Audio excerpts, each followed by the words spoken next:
BJP ने एक बार फिर से कांग्रेस नेता राहुल गांधी पर हमला बोला है। बता दें कि इस बार बालासोर से बीजेपी सांसद प्रताप चंद्र सारंगी ने राहुल गांधी पर निशाना साधते हुए उनकी आलोचना की है। दरअसल सोमवार 30 दिसंबर को प्रताप चंद्र सारंगी ने राहुल गांधी पर आरोप लगाया कि वो लोकसभा में विपक्ष के नेता की बजाय एक बाउंसर की तरह व्यवहार कर रहे हैं।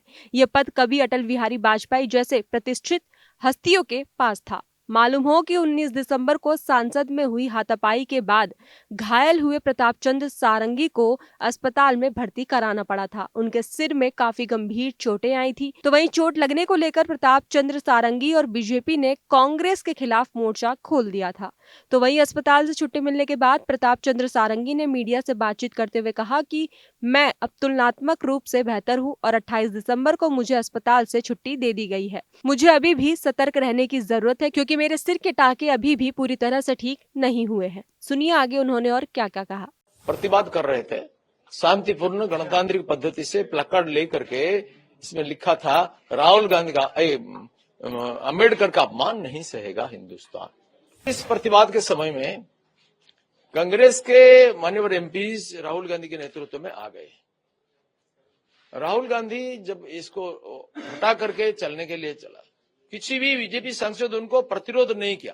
और जब देखा कोई उनको रेसिस्ट नहीं करते हैं तो खुद मारने लगा, क्योंकि वो चाहता था उनको रेसिस्ट किया जाए तो फाइटिंग करके दिखाएगा पौरुष। अचानक उनका रूट परिवर्तन करके हमारे ओर आया और मेरे सामने खड़े हुए थे मान्यवर मुकेश राजपूत, एक मान्यवर सांसद। उनको प्रचंड धक्का लगाया। पार्लियामेंट में जो सीढ़ी के साइड में जो वॉल है, संभवतः इस वॉल का जो कर्नर है, स्टोन कर्नर है, ये मेरे माथे में चला गया, नहीं तो इतना डीप कट कैसे होगा।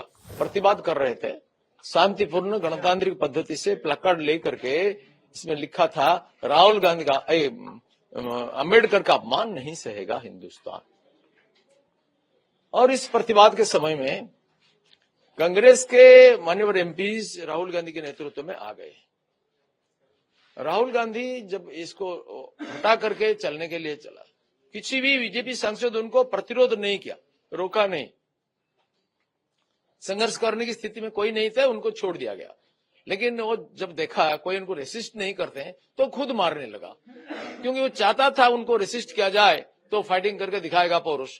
जब कोई नहीं किया तो ये खुद अपने आप से धक्का लगाया उनको सबको, और धीरे धीरे हमारे सामने आया। मैं उनका रास्ता से 2-3 फीट दूरी पर था। अचानक उनका रूट परिवर्तन करके हमारे ओर आया और मेरे सामने खड़े हुए थे मान्यवर मुकेश राजपूत, एक मान्यवर सांसद। उनको प्रचंड धक्का लगाया। मोटा आदमी थे, मेरे ऊपर गिर पड़े, मैं नीचे गिर गया। और जो पार्लियामेंट में जो सीढ़ी के साइड में जो वॉल है, संभवतः इस वॉल का जो कर्नर है, स्टोन कर्नर है, ये मेरे माथे में चला गया, नहीं तो इतना डीप कट कैसे होगा। सारे डॉक्टर आश्चर्य हो रहे हैं, आपका आंख कैसे बच गया। ये तो भगवान की कृपा। अगर नीचे गिर जाते तो प्राण चले जाता, कोमा में आ जाते। इतना सब होते हुए भी आप कैसे बच गए, ये आश्चर्य की बात है। लेकिन इतना समझ में नहीं आता है एक एमपी को क्या चाहिए। पब्लिक रिलेशन, मेरा 20 स्कूल कॉलेज में इस हफ्ते 21 से लेकर के 2 तारीख तक सिल्वर जुबली, गोल्डन जुबली, वार्षिक उत्सव, कितना प्रोग्राम था, कितना महोत्सव था, मैं किसी को नहीं जा पाया। ये कितना वेदनादायक हमारे लिए।